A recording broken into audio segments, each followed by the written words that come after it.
Hey friend, please subscribe. 1 second for you. Big deal for me. The rain came sideways the morning we buried my wife, Lauren. Cold enough to sting, hard enough to soak through jackets in minutes.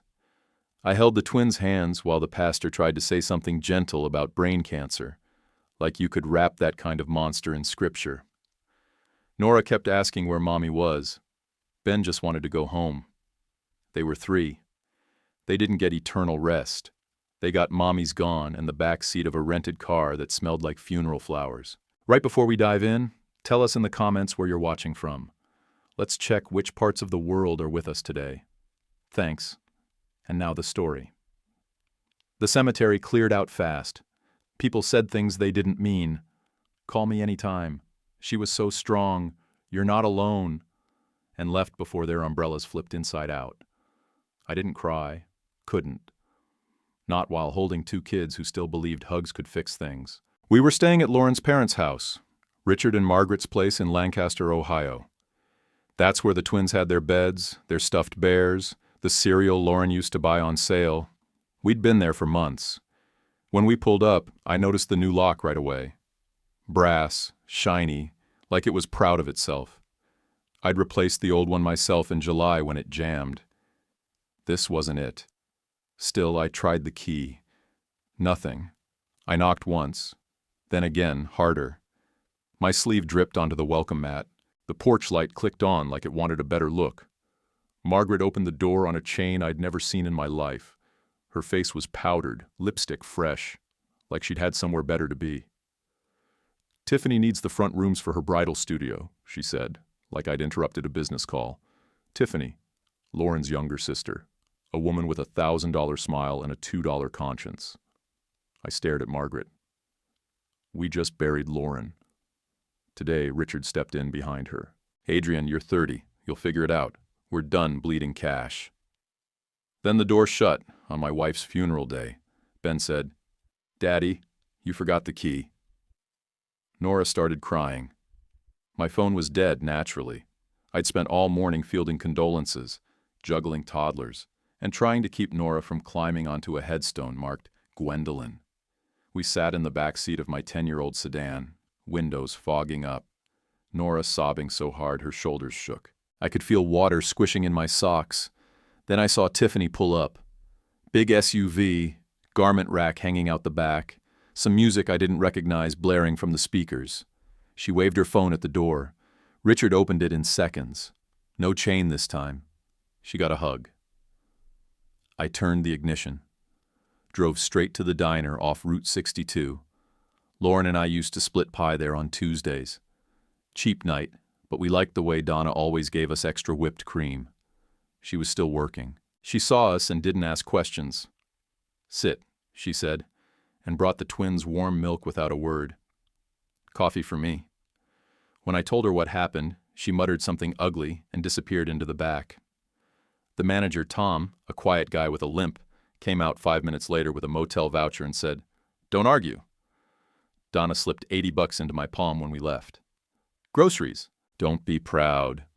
That night, in a room that smelled like broken AC and someone else's cologne, I put the twins down between hotel pillows and stared at Lauren's photo until the street light blinked out. I whispered, I'm not rolling over. She might have been gone, but I was still here. And nobody, not Richard, not Margaret, not Tiffany, was going to decide who my kids were. Morning started with 2 toddlers wrapped around each other like puppies and a motel coffee maker that hissed like it had personal beef with me. I peeled myself out of the scratchy sheets and plugged in my phone. 1% battery. Felt about right. I propped it against the lamp and watched the red bar crawl while the kids kicked each other in their sleep. I made a list while the water sputtered and spit. First thing on it, lawyer. I called a guy a buddy from my old firm recommended. The guy picked up on the second ring, asked a few quick questions, then said, Meet me at 10. Bring anything with your name on that address. On the way, I made a detour. Couldn't help myself. Drove past the house. Our house, even if the deed didn't agree. There was a delivery van out front. 2 guys in polos were hauling in boxes stamped TIFF Bridal, like it was a damn grand opening. Tiffany stood on the porch in heels, holding a clipboard like she was managing a storefront. She waved at me. Actually waved, like we were friendly neighbors. I didn't wave back. At the law office, I dumped everything I could find with my name on it onto his desk. Mail, my driver's license, Ben's preschool registration, a half-crumpled cable bill, even a grocery store rewards flyer that got sent to the house. I said, "They locked us out the day we buried my wife." He just looked at me and said, "They changed the locks that day?" I nodded. That was all I had in me. He nodded back, calm like a surgeon, and said we'd get a civil standby. I'd be allowed to re-enter the home and remove personal belongings without harassment. He threw out terms like constructive eviction and implied tenancy. All I heard was they couldn't do what they did, not legally, not with 2 toddlers involved. But here's the part I hadn't said to anyone, not even Donna. The house wasn't mine, wasn't Lauren's either. Richard and Margaret owned the house, but still carried a small mortgage.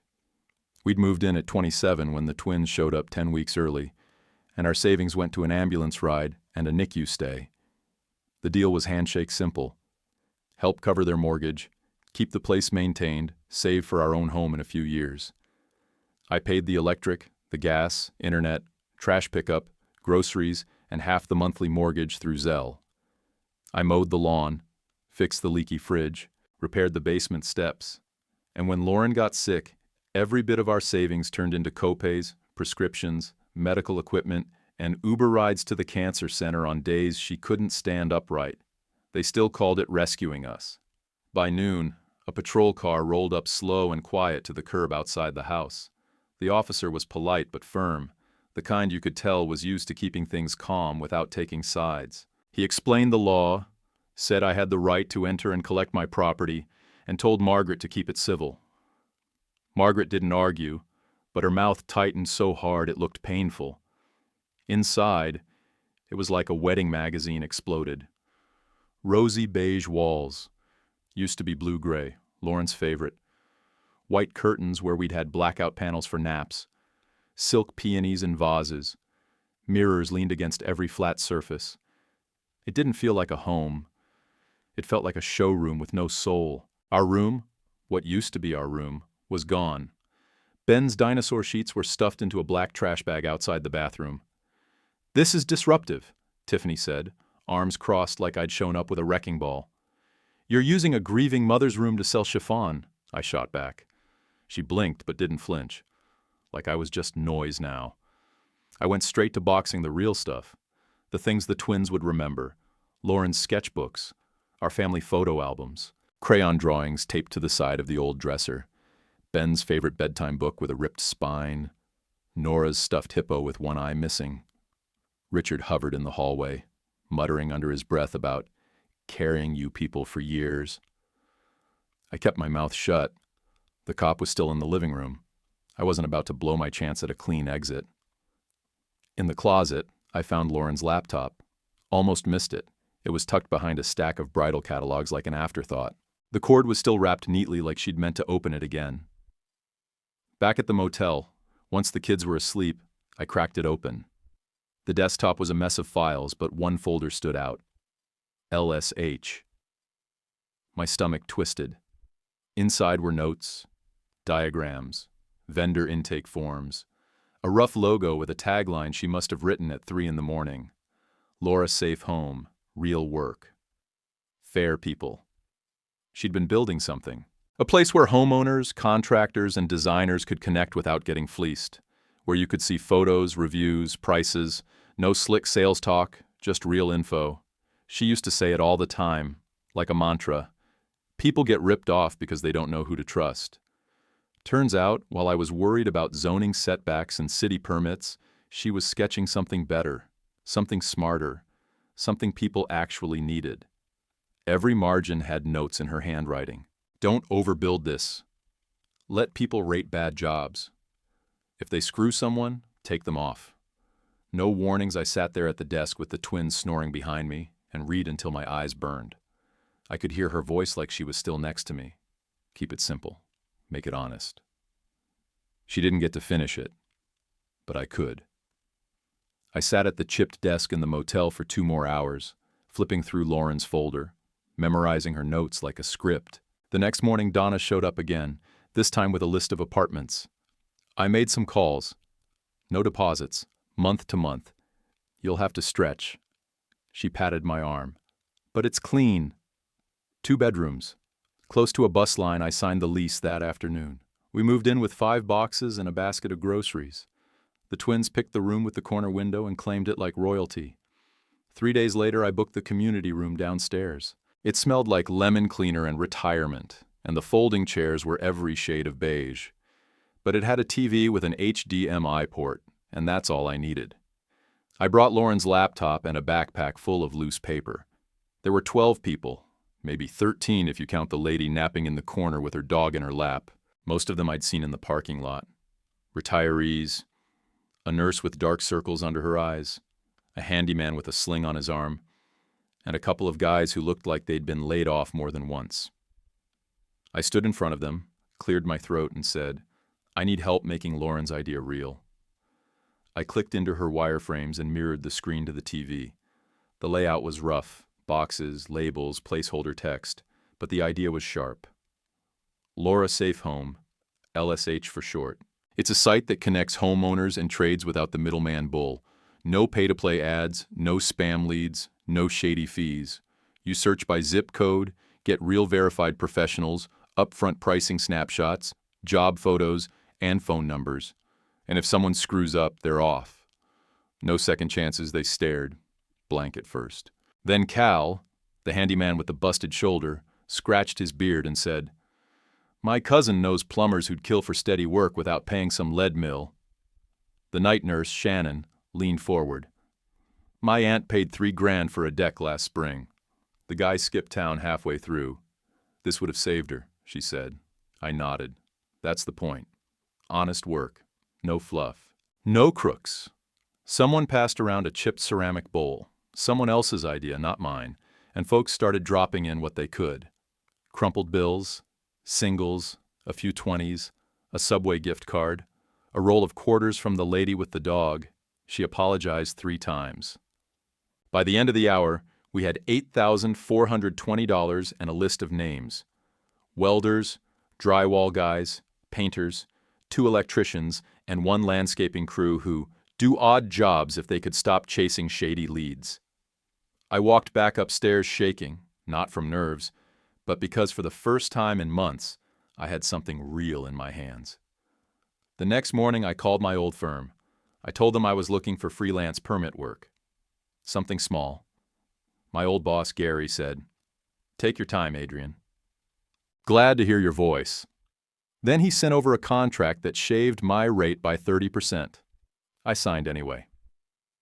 Pride is nice until the kids need new shoes, and you've got half a tank of gas to your name. That night, after I fed the twins microwave mac and cheese and got them to bed, I took a chunk of our emergency money, what was left after diapers, rent, and Donna's $80, and wired half of it to a tiny dev shop out of Dayton. 3 guys, 2 laptops. They built small tools for local businesses.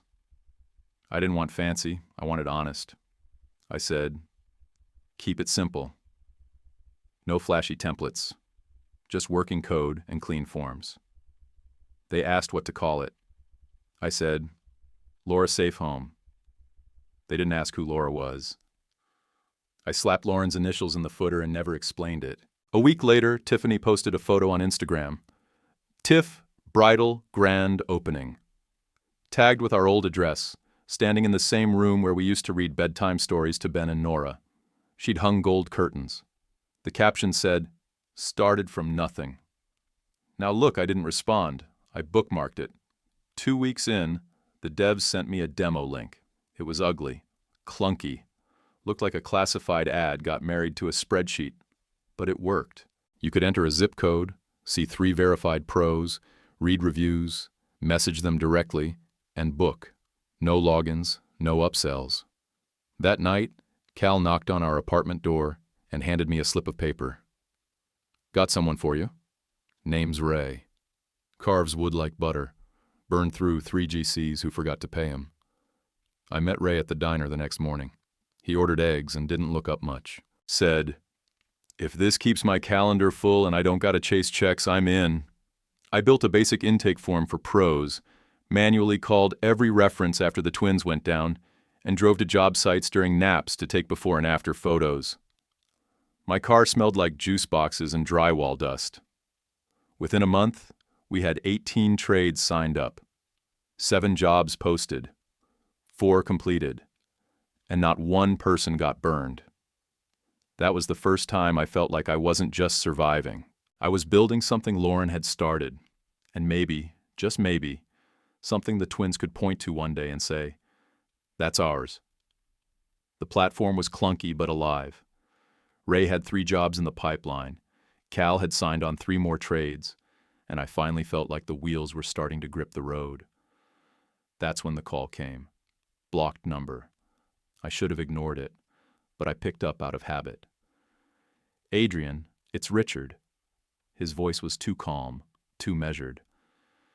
"We've reviewed the numbers. You owe us 4 months back rent." I laughed, short and mean. "We paid half your mortgage, bought your groceries, fixed your toilet twice, and paid for every gutter you ignored since April." "Paper, Adrian," he said like he was delivering a sermon. "Paper says it's our house." Then came Margaret's voice in the background, loud enough for me to hear but soft enough to pretend it wasn't intentional. "We have Tiffany's client experience to think about."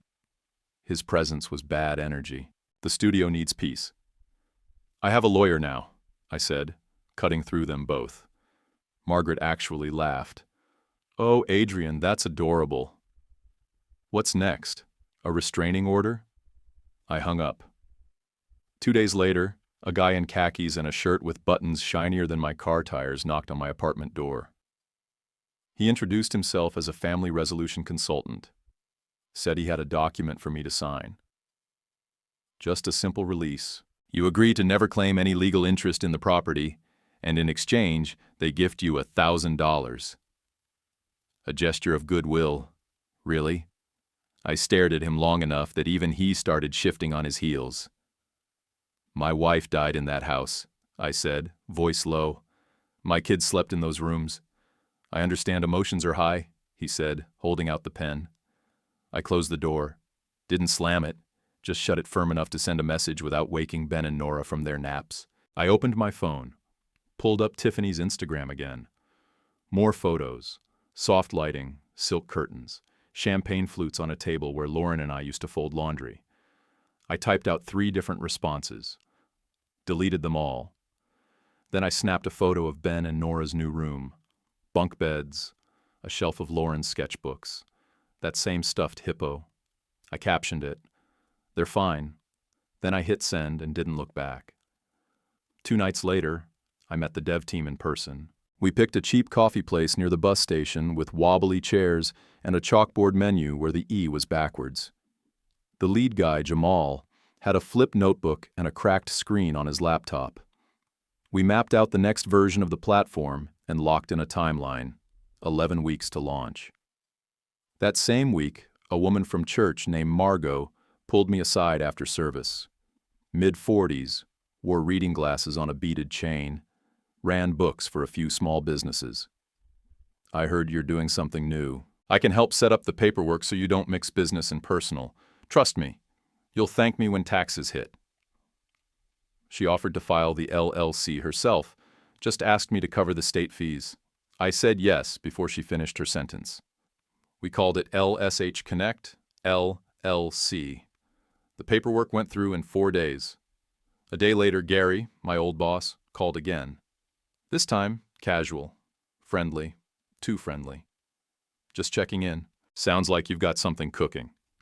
He asked if I was open to coming back full-time. Said he could swing me a decent salary. Said I'd have to let the side project go if you want to focus. "You're a dad now, Adrian." "Be practical." "I am," I said. "Exactly." Then I hung up. That night, I got a voicemail from Margaret. "Adrian," she said, all syrup and smoke, "our money saved your family when Lauren got sick. I think it's time you showed a little gratitude." I sat in the dark with Lauren's laptop on my knees and replayed the voicemail twice. Then I opened the folder labeled LSH and reread her margin notes. The last page had a line I'd never noticed before. Keep it simple. Keep it true.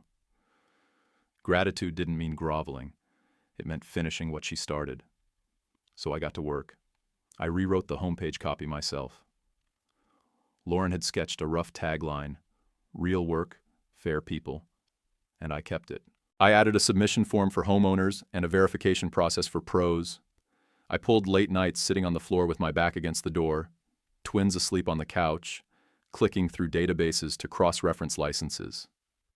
Tiffany kept posting. One photo had a rack of gowns lined up in front of the fireplace where we'd once hung Christmas stockings. Another showed a spiral-bound branding plan open on the kitchen table. She used our old zip code as her location tag. I didn't reply. I just added her account to a folder titled Documentation, Future Reference. The only thing I needed from them now was to stay out of my way. And the only thing I owed Lauren was to keep this thing upright. Launch day wasn't fireworks. It wasn't confetti. It was a Tuesday morning in sweatpants with cereal stuck to my shirt, and a toddler screaming because her sock was wrong. We didn't do a balloon drop.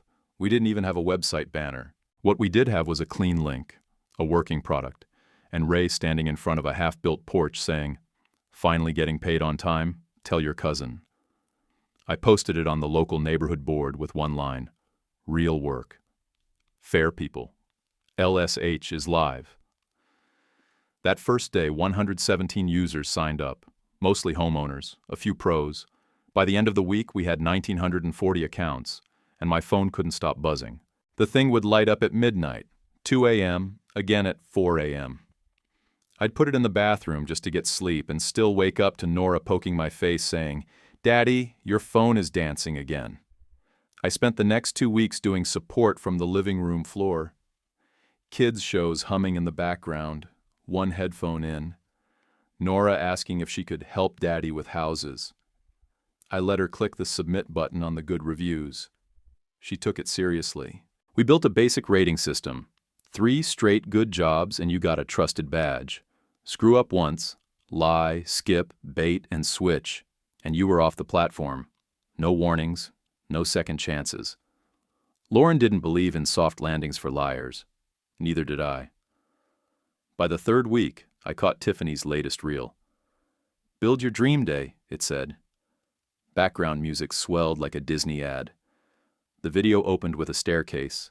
My staircase. A 3-day refinishing job I'd done last fall while Lauren was between treatments. Tiffany had slapped her logo over it like she'd held the sander herself. I didn't rage. Didn't blow up. Just commented, "Credit your pros."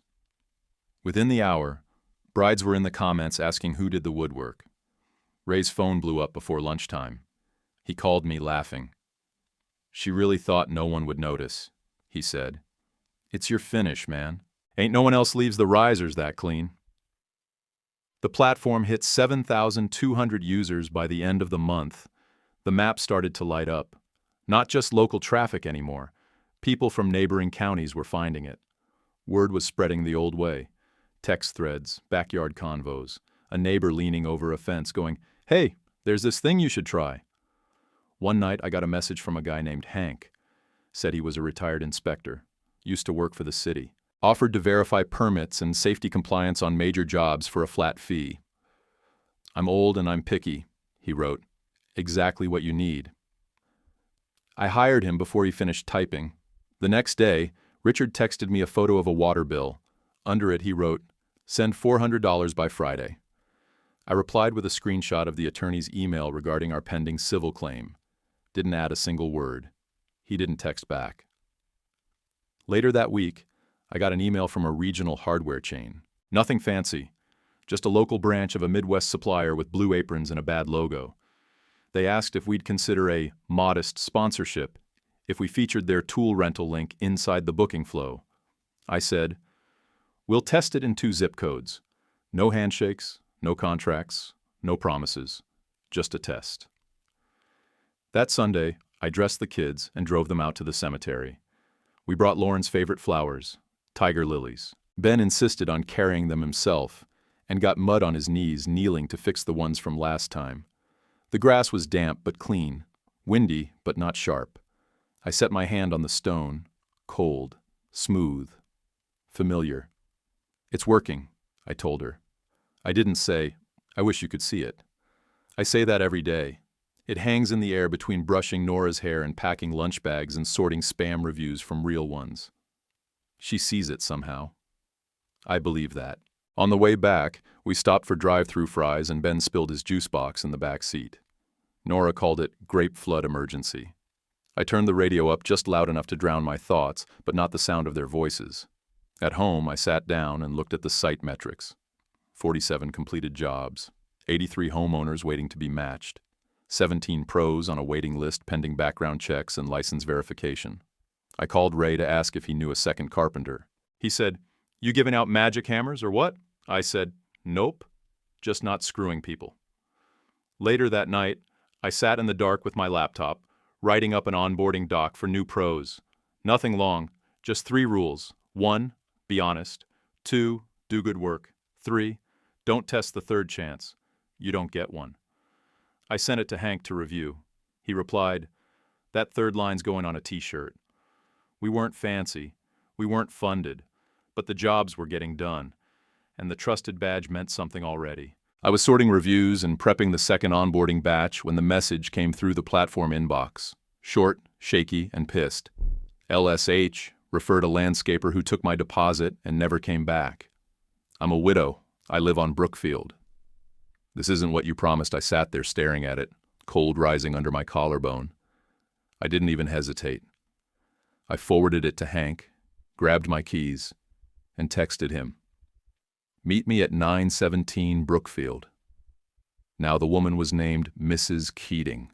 Gray hair pulled tight, voice sharp but cracking like she hated needing help. The yard looked like a jungle with a half-dug flower bed and a torn-up walkway. 300 up front, she said. Said he'd be back Tuesday. That was 2 weeks ago. Hank didn't talk much. He took photos, checked tags on the dumped materials, pulled the platform record and traced the guy's license number. Already expired. He looked at me and shook his head once. I said, "We'll fix it." She looked at me like I was either a liar or stupid. Probably both. "We're putting your job on our schedule," I told her. "Trusted crew. We're covering it. You won't pay a dime." "You run this?" she asked. I nodded. She didn't thank me. She just nodded once, like maybe that meant she didn't have to cry. Back at the office, if you could call 2 folding tables in my living room an office, I posted a video. Me straight on. No background music, no editing. We had a bad actor. We removed him. But that's not enough. LSH will honor what was promised, even if we lose money doing it. Our policy going forward is simple. If a verified pro burns you, and it's on us, we fix it. No questions, no excuses. We make it right. I posted receipts, timestamps, screenshots of the deposit refund from our funds.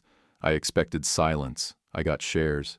I got comments from strangers saying, "I'm giving this platform a shot, because this is how you handle it." People don't forgive perfect. They forgive honest. While that was spinning up, the mail came. A white envelope with gold trim. Tiffany's name embossed on the back. A launch party invitation for her bridal brand. Children are discouraged. Dress code, elevated evening. Your attendance is appreciated for optics. I stared at it for a solid minute. Then I packed a diaper bag and ironed 2 hand-me-down sweaters. The building was new construction and smelled like jasmine, tile glue, and money I didn't have. Nora asked if we were in a movie theater. Ben said the elevators were too shiny. The whole thing was staged like a Pinterest board exploded. White balloons, champagne towers, one of those walls with fake roses, and a neon sign that said, "Say yes." Tiffany saw me from across the room and blinked like I was a ghost. Richard shook my hand stiffly. "How's your little website?" "It's paying for groceries," I said, looking him dead in the eye. He grunted like that wasn't the answer he wanted. Tiffany gave a speech about family support and building legacy spaces for women to dream, while standing in the exact room where Lauren kept her maternity photos in a plastic shoebox under the bed. Ben was tugging at my pant leg for a juice box when a guy in a blue blazer leaned over and whispered, "You're the guy with the contractor site, right? My mom needs a new roof. She got scammed last year. Can you help her?" I handed him a card. Didn't say a word. Tiffany saw the whole thing. Her face didn't move, but her hand tightened on the mic. At the dessert table, Margaret intercepted me like she was guarding a vault. "We could offer you a loan," she said, too loud, "if you sign something promising to move out of the apartment and stop embarrassing us." I blinked. Embarrassing? You're parading around like some martyr. This isn't noble, Adrian. It's childish. I pulled out my phone. Opened the photo of Nora's bunk bed and Lauren's sketches on the shelf. "I'll pay you back for every penny you ever spent on us," I said, once I finished building what Lauren believed in. She laughed. Loud. Sharp. 2 days later, the hardware chain bumped our sponsorship. They offered a 6-month pilot across 12 counties. Nothing life-changing, but enough to hire Margot full-time and give me 4 more hours a week to build instead of chase paperwork. At nap time, I opened my inbox and found a new message flagged urgent. A small venture capital firm in Chicago wanted to invest. The offer came with strings. They wanted exclusive access to all trades relationships developed through LSH. It looked like a lifeline. It smelled like a choke collar. I didn't even reply, just archived it. That night, Donna knocked on our apartment door with a beat-up cardboard box. Casserole dishes inside, each one labeled with a name in Sharpie. She said, "We took up a collection." Not a big thing. Just something small. Might be enough for a lease. Inside the box were checks, cash, and an envelope from Tom. First and last month's rent on a space near the bus line. Go see 213 Brighton. I stared at it like it wasn't real. "Donna, I can't." "You already did," she said. "Now just go finish it." The next morning I took the twins to Brighton. The place was narrow and ugly and perfect. Carpet older than my first car. A single flickering light above the window. Ben ran circles around the room and said, "This is our store." Nora climbed the folding chair in the corner and asked if she could bring her stuffed hippo to work. We signed a 12-month lease for $1,050. Margot cried in the parking lot. I pretended it was just dust in my eye. Ben had just fallen asleep under the front desk with a granola bar in his hand when my email pinged again. Subject line, "Feature confirmed." Sunday front page. It was from Caitlin, the local reporter who'd stopped by 2 weeks ago asking about the widow's roof job. She'd come with a notepad and a photographer who used an actual film camera. I figured we'd get a small piece on page 9 if we were lucky. Instead, she ran a headline that read, "The Contractor Dad. One father's promise becomes a platform." She used a photo of me holding Nora on my hip in the office doorway, her arm wrapped around my neck like it was the only place in the world she trusted. Next to it, a scan of one of Lauren's original sketches. The first LSH draft in her handwriting. Simple. Honest. By Tuesday, our user base cracked 39,000. 4 counties. My inbox exploded with DMs from homeowners, trades, city groups, you name it. Every contractor who'd ever been stiffed by a GC wanted in. Every homeowner who'd been burned by a scammer wanted a second chance. And with the attention came the vultures. A lead resale company, big, national, the kind that sells cold call lists like candy, sent us a cease and desist. They claimed our trusted badge looked too much like their elite sticker. Hank printed the letter, scribbled all over it in red pen, then drafted a reply that read like a middle finger in legalese. We changed the icon anyway, just to be safe. We swapped the gold check for a blue hammer. Then we added 2 more layers of verification. License, reference, job photo. You mess up, you're done. That Thursday night, I got a voicemail from Richard. "You're profiting off my property," he said, "and that article made it sound like you built all this under my roof." I let it sit. No reply. No reason to. Next morning, Tiffany posted a reel. Before-after shots of a backyard wedding install, tent, lights, stone pavers. Only problem? The lighting plan was mine. I'd drawn it up for a different client a year ago, hand-sketched the angles myself on graph paper. Her reel had no credit, Again. This time I didn't even comment. The comments did it for me. One of the brides she'd ghosted last month chimed in first. "Didn't this guy build your lighting plan?" Another added a screenshot from my site. Tiffany turned off comments by noon. Then came the call from City Hall. I was mid-call with Ray about a bathroom job gone sideways when my cell buzzed again. Unknown number. Local area code. I let it go to voicemail. 2 minutes later, I listened. "This is Deborah Kemp, Deputy Director of Community Development. I'd like to speak with someone at LSH about a potential city pilot. Please call me back at this number. I put on my cleanest shirt, still had a ketchup stain on the sleeve from Nora's dinner, and went downtown. The city wanted 5 pilot rehabs on vacant lots, full transparency on budgets, use of local crews only, apprenticeship required on every job site. This isn't just construction," she said. "We're trying to give kids a shot. Real work, real experience," Lauren had said that once. Same exact words, sitting on the couch with a heating pad under her back and a sketchbook in her lap. Real work for real people. I nodded. "We can build that." We got to work. Ray knew a crew. Cal called a drywall guy with 2 nephews looking for steady work. Margot built the paperwork for city compliance. We submitted the proposal in under 48 hours. They approved all 5 sites. Small admin fee. Bigger win. Credibility. Margot posted the project plan on our dashboard with a title that read, "Proof." That weekend, Margaret texted me. "Bring the twins for Sunday lunch. We'd like to reconnect."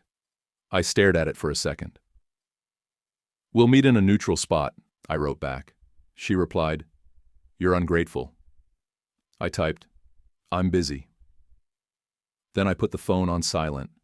That same week, Gary, my old boss, sent a formal offer.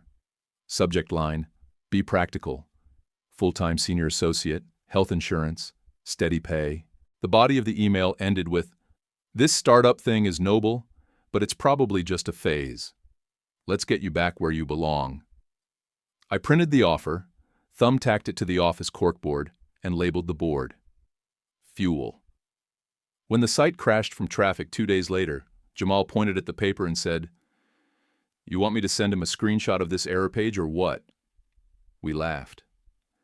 Then we fixed the back end, updated the server, and rebuilt the review feed.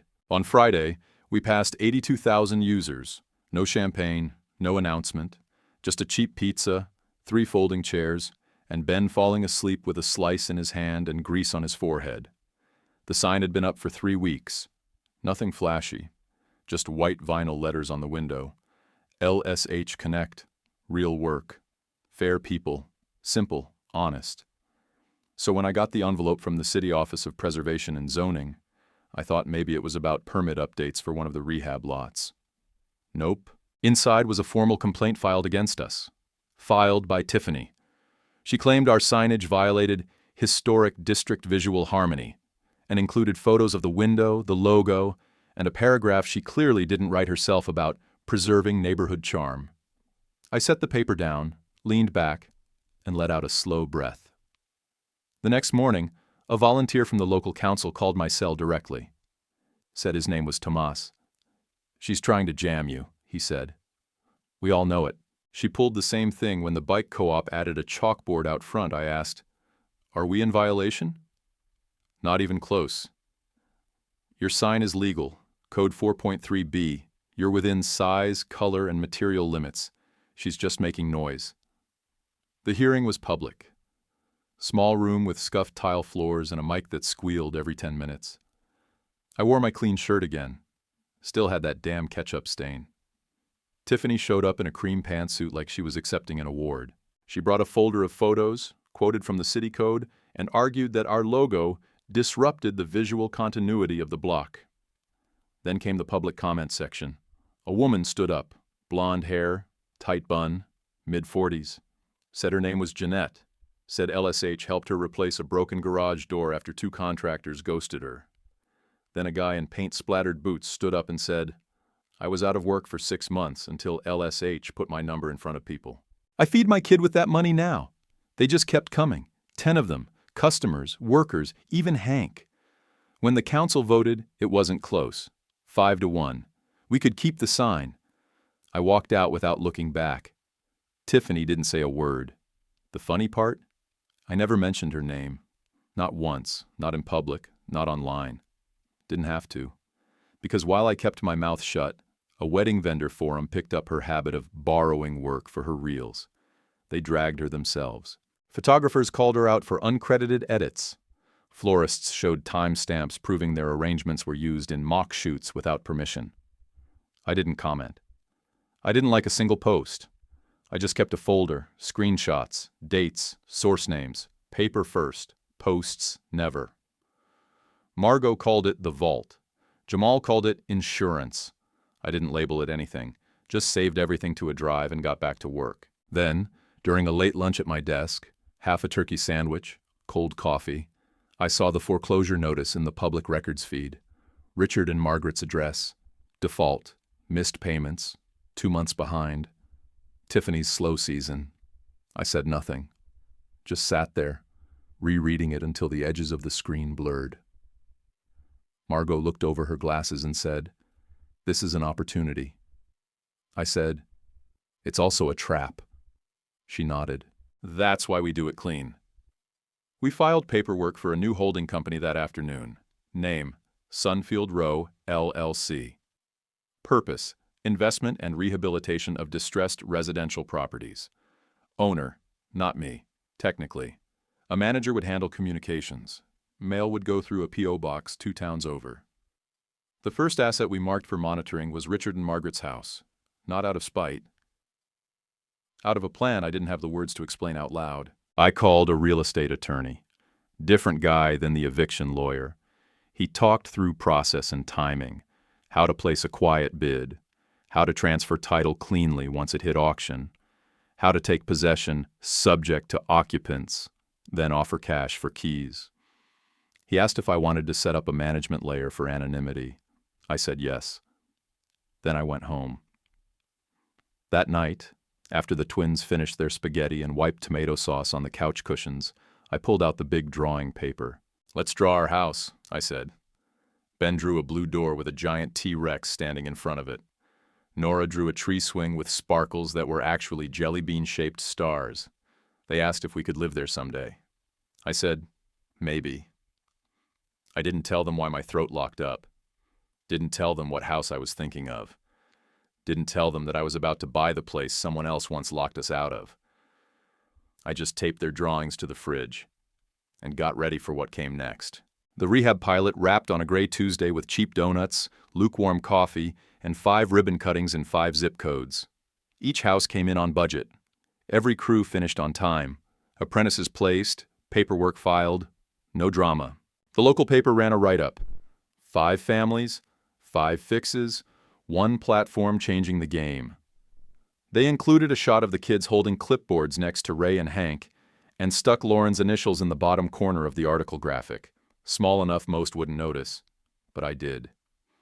18 months in, we passed 121,000 users across 19 counties, verified crews, repeat homeowners, people smiling after inspections, not bracing for lawsuits. That same week, the bank scheduled the sheriff's sale on Richard and Margaret's house. Sunfield Row LLC placed a quiet bid through the lien holder. It wasn't hard. Paperwork, escrow, digital signature, no flag, no noise. The sale went through for less than I expected. I opened the file, and there it was. Deed in Sunfield's name, possession subject to occupants. I hired a property manager, nice guy named Elias. He sent the standard packet, new owner, maintenance contact, offer to assist with relocation, cash for keys if needed. Margaret called the next day. She didn't recognize the number. Didn't recognize my voice either. She screamed about vultures and predators and faceless investment leeches. I listened. Didn't say a word. Then I scheduled a meeting at a family diner on the edge of town. Public place. Adults behave better when there's waitstaff nearby. I brought Ben and Nora. They wanted pancakes. They got crayons and paper placemats and didn't ask why we were meeting Nana and Pop Pop in a booth with cracked leather cushions. Richard looked old, not frail, just worn. Margaret's lipstick was uneven. Her blouse had a coffee stain near the collar. They both looked like people who'd lived too long on the idea that they'd always be in control. Richard opened with money talk, said they were open to negotiating terms. Margaret said, "We just need a little more time." A few more months, until Tiffany's business stabilizes. Then Tiffany arrived. Late, dragging a designer purse that didn't match her shoes. No makeup, no camera. She looked at me, then at the twins, then back again. "Can you talk to the new landlord?" she asked, voice soft. "Explain what this place means to us?" I looked at my kids, still coloring, still not listening. Then I looked at her and said, "We already are." I reached into my bag and slid a letter across the table. Sunfield Row LLC is now the legal owner of 447 Briar Lane. Margaret read it twice. Richard's mouth opened, then shut. Tiffany didn't speak. "I paid less than what you would have gotten if you treated me like family instead of a squatter," I said. "But I'm not here to gloat." I opened a second folder and placed it gently on the table. Maple Cross Assisted Living. Clean. Quiet. Paid for 8 months up front through Sunfield as relocation support. Move-in date is flexible. Margaret's hands trembled when she picked up the brochure. She didn't cry. Tiffany cleared her throat. "And me?" I kept my voice level. "Your lease for the studio was never a lease. It was a favor. You can pick up your dresses Saturday. Locks change Monday." She blinked like she couldn't process it. "But where am I supposed to—" "That's not my business," I said. Richard leaned forward, reached across the table. His hand hovered near mine. "Adrian," he said, soft. This wasn't how things were supposed to go." I pulled my hand back. "You had a chance to open a door once," I said. "You chose a chain." Ben dropped his crayon.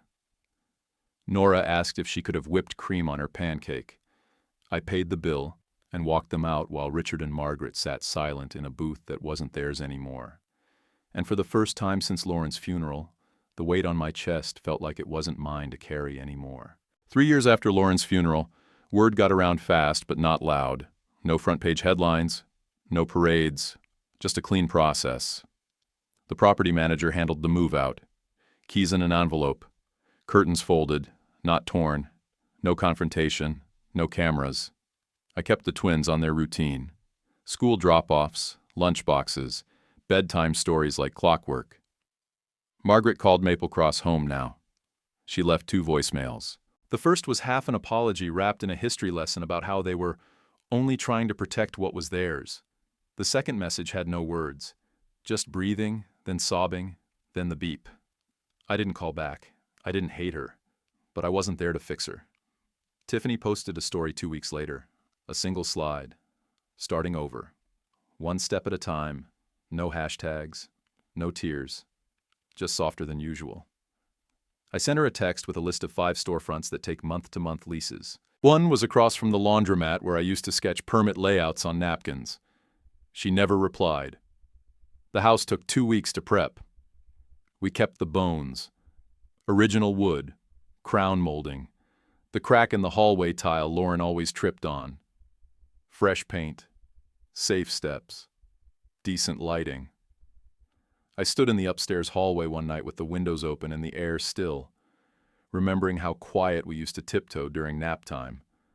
I was holding the listing paperwork, and I couldn't do it. I called Elias and told him to pull the listing. "Convert it," I said, "not a sale." It's the LSH field office now. Dining room became the training space.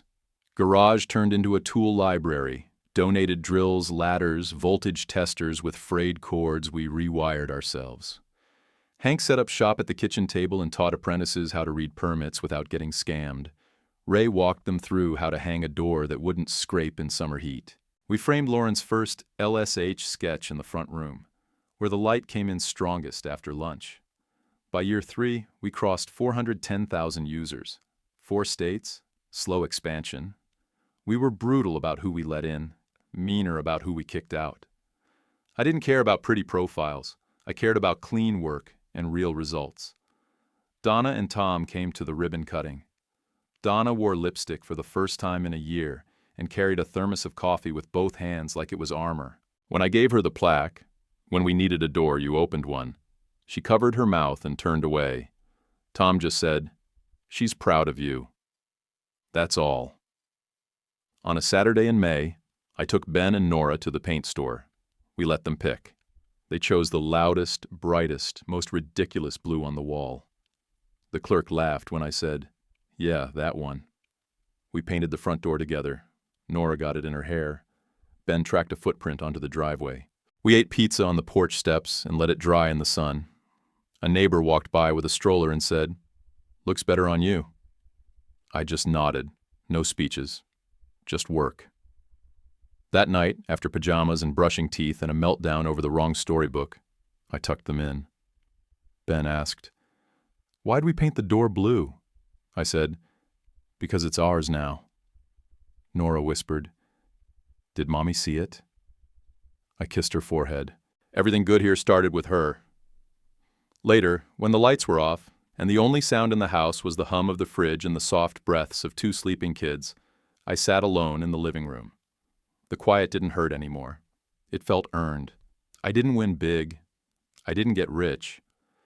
But I won back our home, our name, and the story of who we are. That was enough. If you were in my shoes, would you have taken the house back after what my in-laws did, or walked away for peace? Drop your answer in the comments. Even just good story or your own take supports the channel. And if you'd like to go further, tap super thanks. It's optional, but really helps us keep going. Most important, please like and subscribe. Huge for us. Simple for you. YouTube picked this for you. Tap it. Let's see if they guessed right.